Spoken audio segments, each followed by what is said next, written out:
Hello and welcome into this week's edition of Intercollegiate Conversations, as we're pleased to be joined today by Joel Zimba, the Executive Deputy Athletics Director for External Relations at the University of Evansville. And Joel, appreciate you taking the time. I want to dive right in with you. Just to start, give me the origin story. How did you get started working in college athletics? Well, first and foremost, I appreciate you having me on here. It's a pleasure. I think when you talk about origin stories, obviously everyone comes from different backgrounds, and specific to me, I kind of took an unorthodox route, I guess you can say, to where I am today. Athletics and sports has always been a big part of my life, which I think for any administrator, and especially if you want to be one that kind of takes it on as a career long term. You have to just love athletics. You have to love sports. You have to love supporting student athletes. So for me, I think it's natural that we all started playing sports, and some of us were high level athletes, and others just wanted to be around the sport. I grew up in originally from Mozambique, so from Africa, but my family moved to the United States when I was really, really young. So grew up in Madison, Wisconsin. That's always been home for me. Did my undergrad there as well too. But like I said, athletics was always something I wanted to do. So ended up getting an opportunity to originally was for law school at Valparaiso University. But while I was there, it was actually just in the kind of that first year. I'm fortunate to have a lot of good mentors that have pushed me into I guess you can say productive ways to kind of advance and get into the industry. And switched over, got my sports administration degree from Valparaiso University, and got involved with the men's basketball program during that time. Historic coach and Bryce Drew, was kind enough to give me an opportunity, and actually Roger Powell, who's the head coach now, he was a big reason why as well too for me getting involved with the basketball program there. So kind of worked my way up the ranks from grad assistant to director of basketball operations with the program. And then through continued mentorship, which I'm sure I'll touch on throughout this interview, switched over to annual giving, because we know fundraising, and especially more than ever is important. The dollars matter. So just getting experience in that, understanding how dollars flow within an organization and a university, and then switched over to Verona School District, which K through 12, running all athletics there. And some people may wonder why you make that change. And for me, I felt like professionally I was checking a lot of boxes, but I think there's no value when it comes into management, and when truly you are kind of the one calling the shots and having to deal with tough decisions and having to answer to those decisions. So that was just an opportunity for me that I felt like that was the right route for me to take to kind of continue to advance my career. So did that for a few years, and was fortunate through relationship that I created to have an opportunity to return to and an executive deputy role, which we know are not handed down easily, and a lot of people wait a long time for something like this. So Ziggy Siegfried, who I'm so gracious for him to give me this responsibility and opportunity, allow me to get back, and it's been a great ride so far. Couple follow-ups to that specifically. It's interesting. So you're initially going to law school, and then you make the transition to college athletics. How important is that passion? That seems to be a trend when we talk to people that work in college athletics. I mean, how important is that passion for sports or for college athletics to be able to? Because you guys, you work hard, you work a lot of hours. How vital is that to work in the industry? I think it's critical, because at the end of the day, we're all human beings, and there's so much time in a day, and I think one positive of college athletics, for I would think most people that are in it, is we don't know what it's going to bring, which can be a good and a bad thing. And you got to be able to ground yourself. You got to be able to remember why you're doing it. I think it's natural to, and first and foremost should be the student athletes, and trying to give them the best experience that they can get, supporting your coaches the best that you can. But we know at some point, for many of us, we go home to our families, and that's also important as well too. Where, I want to make sure I have one young son now, and we're actually expecting our second in May. So I want to make sure that the world that he gets into, and if it's within athletics, that I'm leaving it better than I found it, and also guiding him, the right way as well too. So I think we all have different reasons for what drives us to want to do this job. But you have to be able to get back to those reasons and what kind of gets your heart going every single day. So for me, it's always just been, I know how important it was when I was an athlete to have the support that I needed from my coaches and administration, whatever you may call it, and other individuals. So I just want to be able to give back and at the end of the day, pave the path so it's easier for those that come after me than kind of when I was trying to navigate the industry too. You mentioned the move that you made within your career, and of course the importance of raising money at these different schools and for these departments. That leads me to my next question. I mean, how much change have you seen in college athletics from when you first started to now? And obviously, I'm not talking about name, image, and likeness, transfer portal, all the stuff that us college sports fans focus on, but from behind the scenes, have you seen a lot of change from when you first started to where we are today?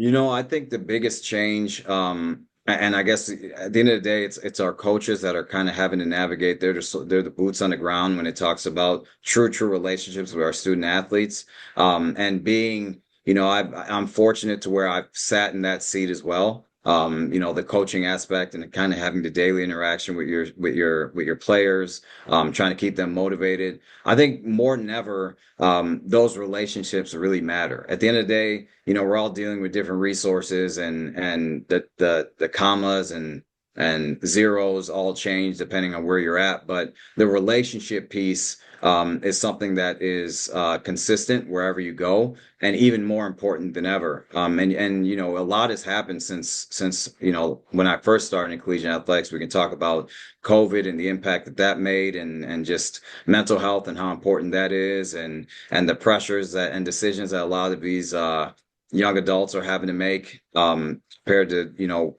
a few years ago, you can say, and obviously from 10, 15 years ago. So I think from that aspect, the focus just needs to be uh uh it's amplified essentially to ensure that you are one listening. I think listening matters a lot more than it did before. That you are adjusting, that you're willing to adjust, and with that comes tough decisions as well too. I think there's always tough decisions that have to be made, but more than ever right now, for you to be able to make those tough decisions, the relationships have to be really strong. So I think that's a big change from maybe when I started. You mentioned relationships, which is perfect. I was going to ask you about that anyways, and you already touched on it, but to drill down a little bit deeper, I mean, how important is networking and building relationships just in general when it comes to working in college athletics?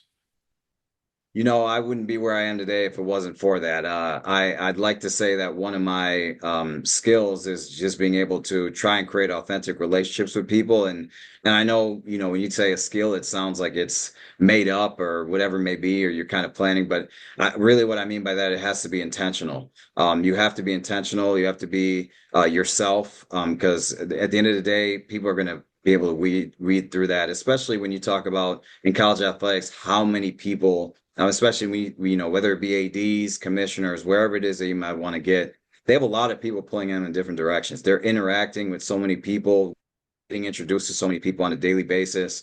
Some genuine, some not, unfortunately. And I think making sure that you're one of those genuine relationships.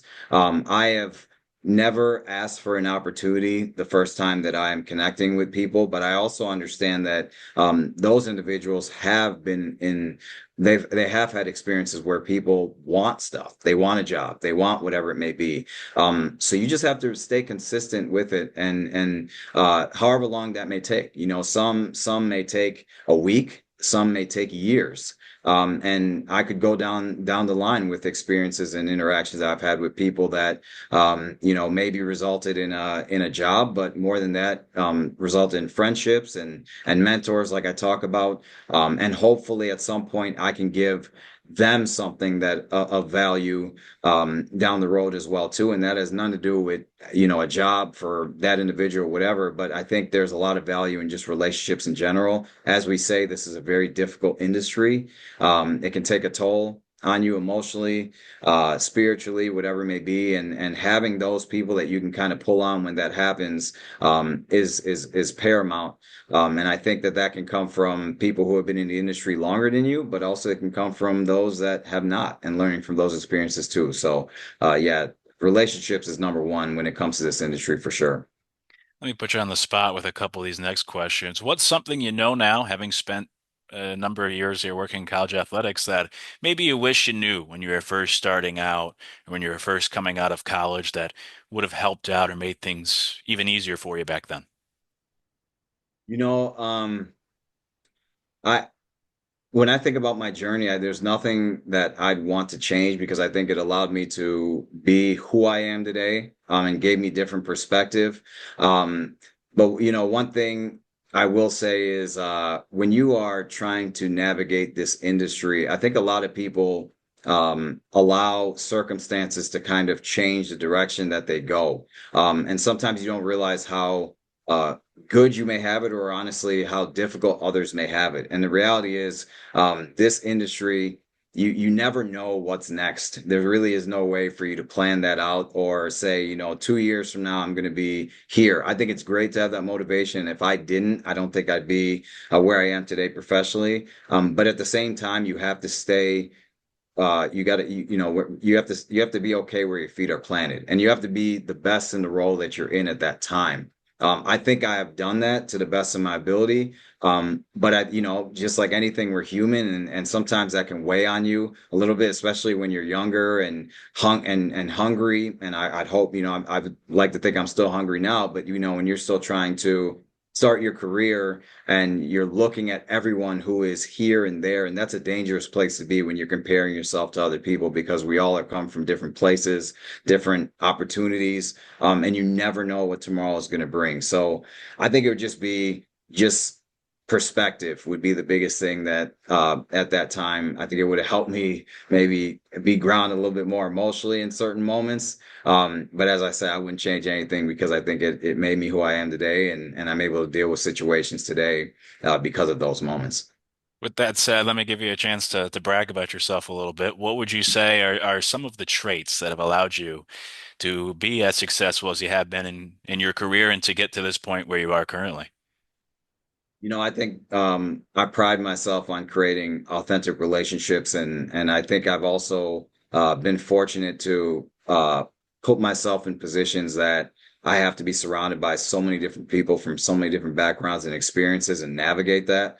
And that has always been a huge plus for me, and something that, in any leadership role that I've had, just being able to sit back, listen, learn before I react. Obviously, there's certain times that you need to be able to do that, sooner than others, depending on the circumstances. But being able to always remember that people are people, and people are bringing their experiences to every single situation that anyone is in, no matter what. And trying to peel back the layers to understand the why, before fully allowing emotion to take over. I think a lot of decisions these days, for a lot of people, tend to be extremely emotional, which is natural. As I said, we're human beings, but I think any good leader is able to remember who these people are as individuals, try and understand the why, and then that makes us able to navigate any situation, better than maybe if you didn't do that. And the only way you can do that on the back end is if on the front end you created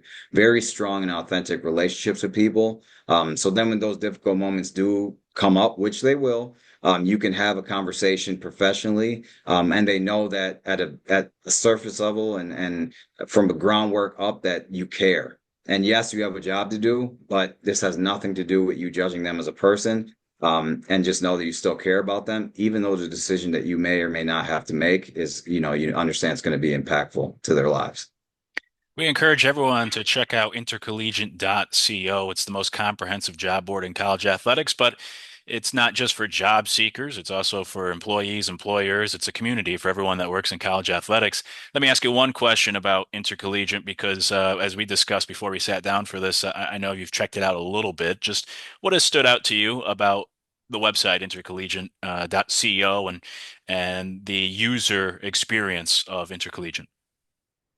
I think, it's a tough industry to get into right now, just because I think, we're getting into the digital age, and it's going to continue to amplify, and trying to connect in the best way that we can. And I think the biggest thing is Intercollegiate has gone above and beyond to try and connect with professionals in our industry, find out what works maybe with other platforms and what gaps there may be. And obviously, I'm newer to intercollegiate overall, but the one thing that I have noticed is it's really user intuitive. They try and you try and do a lot of the work on the back end, to taking profiles from LinkedIn, taking pictures from LinkedIn. I've not had to make any corrections, for example, in terms of my experience and journey, and those things just align. And the reality is we are all busy. And I talk about being where your feet are and being planted. And part of that is not having to worry about what tomorrow is going to bring or whatever it may be. And I think intercollegiate kind of helps take that take that work and gap. It helps shorten that a little bit where you're not having to look daily, because that's not good for where you are as well too. So I think that's been really good from what I've seen so far. Is you're trying to take the legwork out of it, and whatever happens happens. And I think that's what this industry is all about. We always end on this question. Again, put you back on the spot a little bit, but what would you say is the best piece of advice that you've ever been given, whether it's in your life or, in your professional career that you feel you apply on a daily, weekly basis as a professional working in college athletics now? I think um I guess there'd be two. First one is patience. It's this is a our jobs are so fast moving.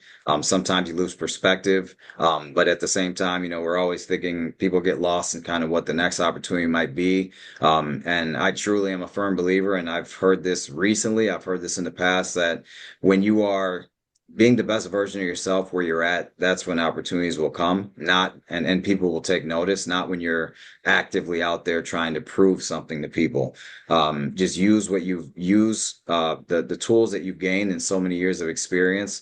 Continue to put your best foot forward, be the best version of yourself, and everything will kind of will work from there. So I think that's the first one. And the second one is remember where you came from, and uh, understand that there's people who are in those positions trying to make it in the industry as well too, and never lose sight of that. I've been fortunate. I've been a manager. I've been a grad assistant. I've been, annual giving coordinator. I've kind of been the person that has been trying to get that framework for my career. And I always try and make sure that I'm available to young professionals whether it be advice or whatever it may be, even if it's 5 minutes, 10 minutes, even responding back and just saying, I don't have too much time right now, but I'll get back to you in a timely manner. That means a lot. And I was that person, back then. So not losing sight of that. And I think any good leader that can remember that we're trying to pave the way and make this easier for those that come after us, whether it be student athletes, whether it be young administrators, whatever it may be. I just pride myself on trying to be as available as possible to them, because, like I said, everybody's career starts somewhere, and you need a chance at some point. So if I can give you that chance or advice that gets you motivated, that's what I'm here for. So that's something I try and hang my hat on. A big thank you to Joel Zimba, the Executive Deputy Athletics Director for External Relations at the University of Evansville, for joining us in this week's edition of Intercollegiate Conversations. And thank you to you as well for taking the time out to watch this video. We ask that you subscribe to our YouTube channel so that you don't miss any of our future content or conversations. We also suggest that you check out intercollegiate.co. It's the most comprehensive job board out there for college athletics. It's also a great community for employers, employees, job seekers, anybody involved in college athletics as well. Check it out today, intercollegiate.co. Until next time, life's just a series of hellos and goodbyes. So for now, we say goodbye.